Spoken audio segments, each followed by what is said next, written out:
안녕하세요. 창의설계 경진대회 발표 영상 촬영을 맡은 OER팀의 신정민입니다.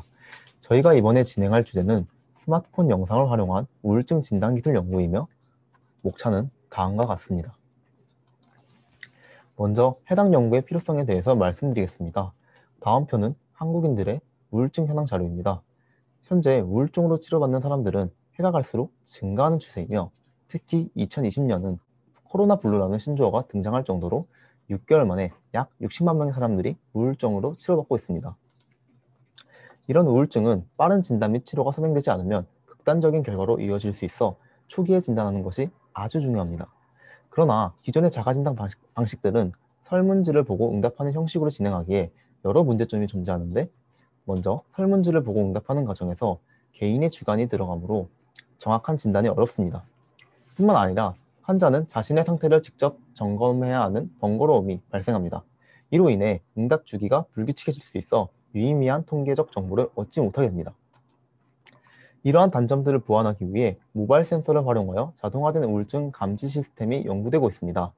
자동화된 우울증 감지 시스템은 다음과 같은 특징을 가집니다. 먼저, 자동화 시스템을 통해 사용자가 직접 입력하는 행위를 최소화하여 편리성을 제공합니다. 동시에 개인의 주관이 개입되지 않아 객관적이고 신뢰성이 높은 데이터를 취득할 수 있으며, 이러한 모든 과정은 하나의 스마트폰을 통해 진행되는 올인원 시스템으로 구성됩니다. 스마트폰 센서로 우울증을 진단하는 방법은 정신질환 진단 및 통계 매뉴얼인 DSM과 유명한 우울증 척도인 PHQ-9에서 제시하는 우울증 진단 지표들과 관련된 센서 데이터를 취득함으로써 수행할 수 있습니다.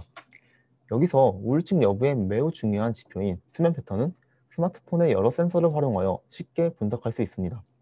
하지만 체중 변화 지표는 감정 상태 다음으로 스마트폰에서 추정하기 매우 까다로운 지표 중 하나입니다. 그래서 저희는 이번 캡스톤에서 우울증 여부와 관련 있는 지표인 체중 변화를 사용하고자 휴대폰에서 촬영한 영상만으로 체중 변화를 판단할 수 있는 새로운 방법론을 제안합니다. 또한 자동화된 우울증 진단 시스템 기술 연구에 활용할 수 있도록 데이터셋 취득 시스템을 개발하였습니다. 다음으로 기술 소개에 대해서 설명드리겠습니다.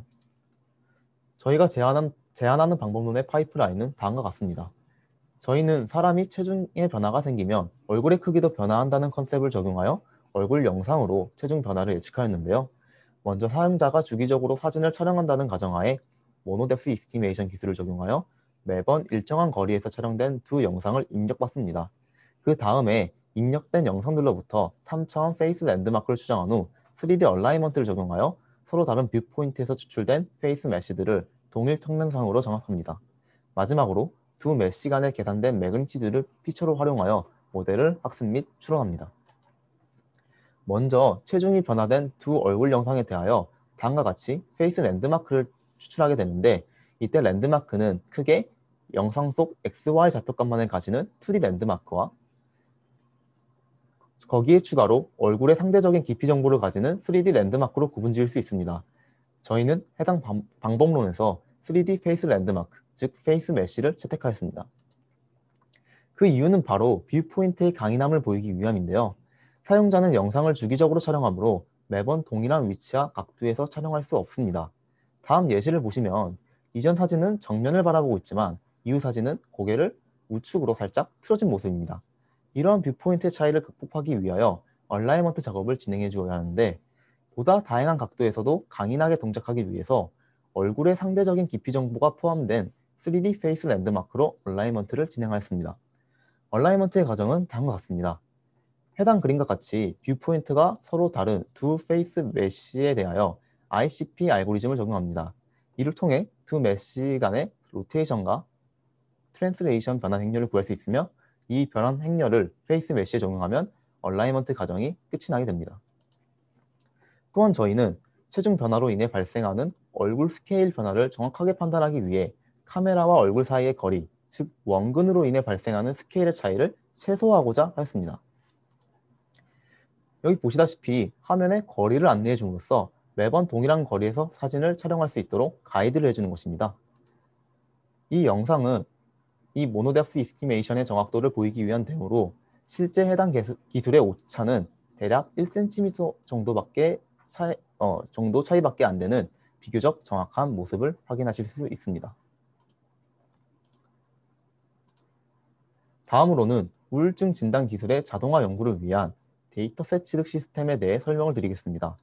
저희가 취득하고자 하는 데이터는 우울증 판단 여부의 가장 결정적인 지표인 수면에 관한 것들입니다.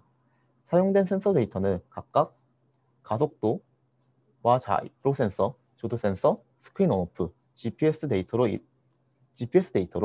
이를 통해 사용자의 수면 패턴을 분석할 수 있습니다. 수집된 데이터는 CSV 파일 형식으로 저장되어 사용 가능하며 안드로이드 스튜디오에서 앱을 개발하였습니다. 다음으로 센서 취득 시스템 시연 영상을 보시겠습니다. OER 팀의 개발 시스템입니다. 휴대폰의 환경 변화에 따라 센서 값이 실시간으로 확인되는 걸 볼 수 있습니다. 이제 적용을 확인해 보겠습니다. 저희는 데모를 위해 수면 종료 시점에서 이동하는 상황을 가정합니다. 수면 종료 이후 휴대폰으로 시간을 확인합니다. 스크린 온오프는 4초의 딜레이 이후 저장됨을 확인할 수 있습니다. 다음으로 조명을 켜고 이동하는 상황을 가정합니다.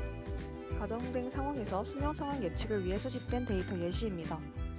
가속도와 자이로 센서 부근에서 움직임이 발생하는 상황에서는 변동폭이 커짐을 확인할 수 있습니다. 조도 센서 역시 조명값 변화 이후 큰 변화폭이 발생함을 확인할 수 있습니다. 센서를 통해 수집된 위치 정보는 시각화를 통해 수집의 정확도를 확인할 수 있습니다. 다음으로 최종 결과에 대해서 말씀드리겠습니다. 먼저 모델의 학습 과정 및 결과에 대해서 설명을 드리면 제안하는 방법론은 얼굴 사진과 체중 변화 여부가 필요로 하는데 얼굴 사진과 체중은 다소 민감한 개인정보이므로 이 둘이 매핑된 데이터들을 구하기는 매우 어렵습니다.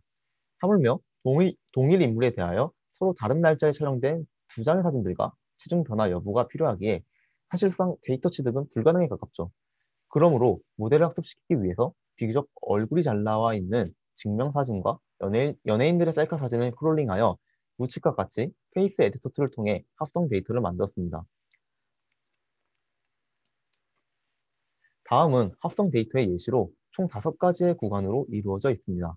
이렇게 만들어진 데이터를 입력으로 하여 모델은 체중 변화 여부에 대하여 바이너리 클래시피케이션으로 학습을 합니다.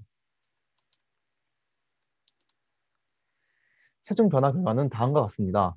먼저 6개의 머신러닝 기법들 중 가장 성능이 좋게 나오는 랜덤 포레스트와 K는 방법론을 앙상블 하여 92%의 성능을 달성하였습니다. 또한 저희는 체중 변화로 발생하는 얼굴의 크기 변화에서 입술과 코 등 특정 부위는 스케일이 변화하지 않을 것이라고 판단하였습니다. 그리하여 486개의 3D 랜드마크에 대해 차원 축소 기법인 PCA를 적용하였으며 그 결과 최종적으로 94%의 성능을 달성하였습니다. 또한 저희는 모노데스 이스티메이션과 ICP를 통하여 스케일의 강의성 및 3D 얼라이먼트의 정확도를 보고자 추가 실험을 진행하였습니다. 해당 실험은 10명의 실험자를 대상으로 동일 시간대의 얼굴 사진을 촬영하여 체중 변화를 평가해보는 것인데요. 모든 영상은 동일한 시간대에 촬영한 것이므로 모델은 체중 변화가 없다는 값을 추론해야 하며 만약 그러지 못할 경우 제안하는 방법론이 스케일의 강인성을 가지지 못하였거나 또는 얼라이먼트가 효과적으로 동작하지 못했음을 의미합니다. 해당 실험에 대한 결과는 다음 표에 나와 있습니다. 휴대폰으로부터 각각 30cm, 35cm, 40cm 거리에서 촬영하였으며 이때 30cm를 제외한 모든 거리에서 모두 체중 변화가 없다는 정확한 결과를 보였습니다. 30cm에서 성능이 감소한 이유에 대해 분석하자면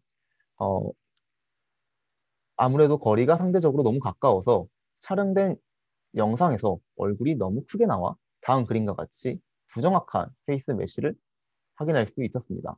이러한 부정확성으로 인하여 잘못된 결과를 예측한다고 판단하고 있으며 그 외에 적당한 거리에서는 안정적으로 페이스 메쉬가 추출되어 저희가 제안하는 방법론의 전처리 과정들이 강인하게 동작하고 있다는 것을 확인할 수 있었습니다. 마지막으로 퓨처워크에 대해서 설명을 드리자면 저희가 개발한 데이터셋 취득 시스템을 이용해 리얼 데이터를 취득한 후 체중 변화를 잘 추정하는지 정량적인 평가를 진행해야 하며 그리고 더 나아가 우울증 진단의 정확성을 높이기 위하여 영상과 센서 데이터를 함께 사용하는 멀티모달 연구로 확장해야 할 것입니다. 이상으로 발표 마치도록 하겠습니다. 감사합니다.